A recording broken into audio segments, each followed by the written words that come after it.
Les travaux de la 27e conférence des parties COP27 de la Convention cadre des Nations Unies sur les changements climatiques se poursuivent à Sharm el-Sheikh en Égypte. Écoutons entre autres le point de vue de la société civile, des services techniques et des législateurs africains. Donc nous, on a des positions, notamment la position de la société civile africaine, qu'on essaie de faire prévaloir au niveau de cette conférence des parties. Et ces positions-là concernent dans la majorité le financement, parce que depuis l'accord de Paris, il y a eu des financements qui ont été promus, notamment 100 milliards de dollars par an, et puis le financement de l'adaptation. Mais nous nous sommes rendus compte qu'il y a plus de paroles que d'actions. Donc nous nous battons actuellement pour que ce financement-là soit une réalité et que ça aille aux plus pauvres. Vous savez que l'Afrique est le continent le plus impacté par les effets néfastes des changements climatiques. Déjà terminé ce que nous avons commencé, c'est de plaidoyer auprès des autorités pour enfin aller vers l'adaptation, l'atténuation transférée pour l'Afrique. Cette COP est une COP d'espoir, c'est une COP vraiment d'action. Nous, étant jeunes leaders, on a eu à commencer une caravane sur le plan d'abord national, sur le plan régional, et on est à la COP pour faire le reste du boulot en faisant des plaidoyers sur le plan international. Nous sommes ici à Sharm el-Sheikh dans le cadre de la 27e conférence des parties à la Convention cadre des Nations Unies sur le changement climatique. L'objectif de notre participation, c'est de venir nous exprimer sur les faits réels du changement climatique. Car avant de venir ici, nous avons fait une caravane d'un mois autour des questions du changement climatique avec les communautés à la base. Nous sommes allés de la région de Kaye à la région de Koulikoro, passant par la région de Ségou, pour rencontrer les communautés, identifier les réels problèmes liés aux conséquences néfastes du changement climatique, recenser ces problèmes et en faire un document que nous avons présenté ici auprès de qui du droit. Depuis notre arrivée en Égypte à Sharm el-Sheikh, nous avons fait un constat. La jeunesse africaine est peu représentée, surtout malienne.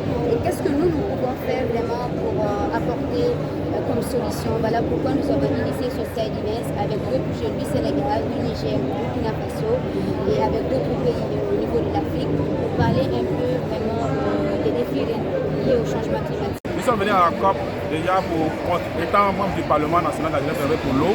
Nous sommes venus contribuer au débat, nous sommes venus contribuer aux négociations afin que la problématique de l'eau soit une priorité dans l'agenda de la COP. De plaider pour que les décideurs puissent accorder du financement pour la mise en œuvre du WASH dans les différents pays. On parle de climat, on parle de différentes thématiques, mais l'eau est au cœur de tout. Mais alors que c'est oublié dans ces échanges-là. Et de faire comprendre à ces différents acteurs-là que l'eau est essentielle. Il faut prendre en considération l'aspect de l'eau pour que tout le monde puisse avoir accès à l'eau, l'hygiène et l'assainissement.